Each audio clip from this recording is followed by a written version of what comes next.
Smartphones really don't belong in schools. You almost don't want to disclose because you don't want to make somebody upset. It seems like parents have to get educated as much as the students.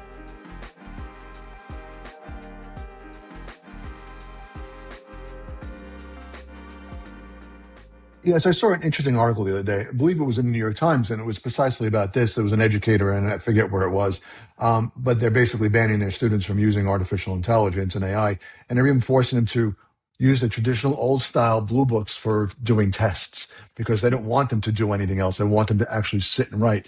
And I think the concern was, I think there were a lot of different concerns. I mean, I think it's happening so fast. They really don't know how to control it. So their knee-jerk reaction to controlling it is say, just don't do it right now, rather than embracing it and pulling it into the curriculum. But I think more fundamental, and it was more than literacy and use and understanding how to use artificial intelligence and becoming very literate using it. It was, I think in some cases, they genuinely felt like students were losing the ability to think.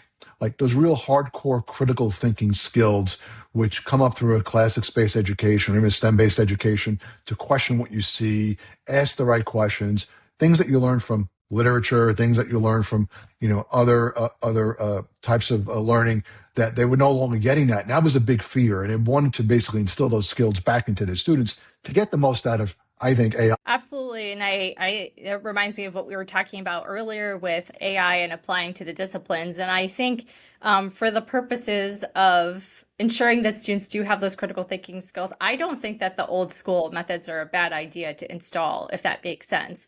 But you have to do both, right? You have to make sure that students have those critical thinking skills, that they understand, that they know how to write. And unfortunately, with the pandemic, as well as the advent of smartphones, even before AI, these skills were going down. And I can tell you that because of my purview of supporting students and families. So my first business started in 2014. So this was when smartphones were kind of not new, but they weren't necessarily as ubiquitous by kids and teens.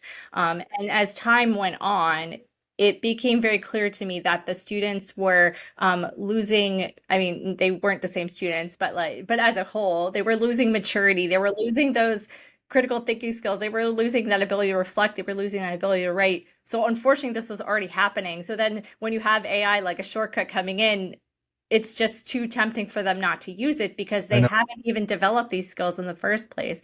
So I definitely think, I mean, that's a whole other discussion, but I think that like smartphones are, really, there's a whole body of work around this, but like smartphones really don't belong in schools.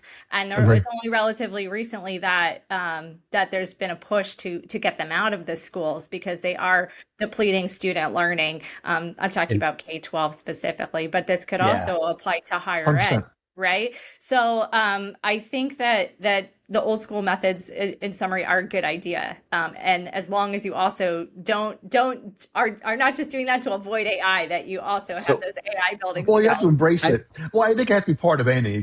Look, the tool's not going away much like smartphones. You can't ban it outright.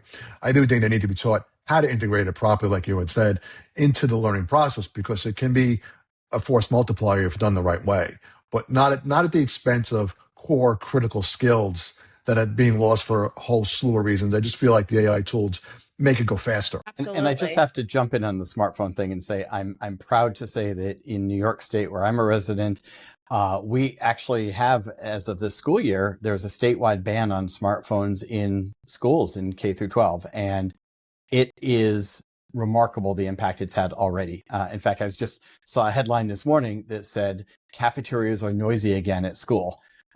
Basically saying that students are actually talking to each other and you can hear the difference. You can hear them actually interacting, whereas before they were probably, holding a smartphone and eating a sandwich or a salad and not interacting as much. So I think it's a good thing. But I'm really... Thanks for watching Call Me Data. If you enjoyed our podcast, please make sure to like, comment, and subscribe to us on YouTube. And make sure to stay up to date with us on Apple Podcasts and Spotify.